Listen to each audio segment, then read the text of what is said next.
मेराज का जब मामला आता है ना तो कई अकल वाले जो है ना वो अंदर घुस जाते हैं, अकल वाले अंदर दाखिल हो जाते हैं।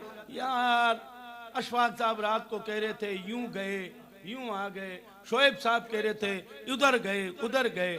क्या यार मेरे समझ में नहीं आता यार। मेरा साइंस का टीचर तो कहता है ऊपर जाने के लिए कई ऐसे मामले आते हैं आदमी फ्रीज से भी ज्यादा जम जाता है। एक मकाम ऐसा आता है जहां यूं जल जाता है, फिर गए कैसे इतना ऊंचा रॉकेट इतनी देर में पहुंचता है, फलाना इतनी देर में पहुंचता है। मेराज का जब मामला आता ना तो कई अकल के अंदर खुजली चलने लग जाती है, अकल वालों की अकल में खुजली चलने लग जाती है। इसी खुजली की दवा आला हजरत ने शेर में दी है। वो बदन वाली नहीं, अकल वाली। कैसे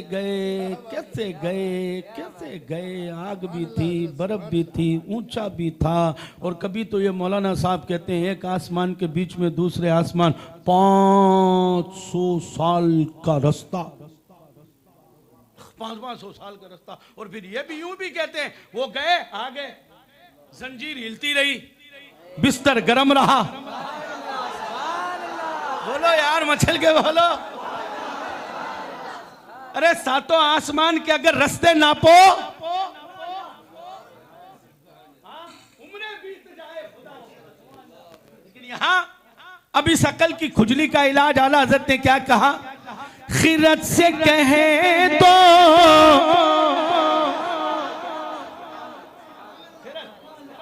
खिरत से कहे तो कि सर झुका ले,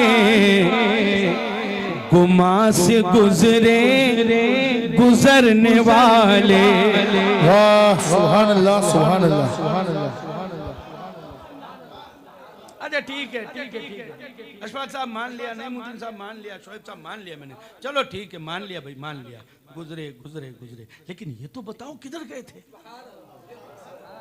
ये तो बताओ किधर, इधर उधर कोई समत तो बताओ, दाएं बाएं ऊपर नीचे आगे पीछे कोई समत तो बताओ, जहद तो बताओ। है अब इमाम का अंदाज देखें आप, अब इमाम का इश्क खुल रहा है। क्या कहते हैं? खिरत से कह दो कि सर झुका ले, गुमा से गुजरे गुजरने वाले। पड़े हैं या खुद जहद को ला ले। अरे समते तो खुद उंगलियां डालकर सोच रही है, ये समते हैं ना, ये तो मेराज की रात खुद सोच रही है। क्या पड़े हैं या खुद जहद को ला ले, किसे बताएं किधर गए थे।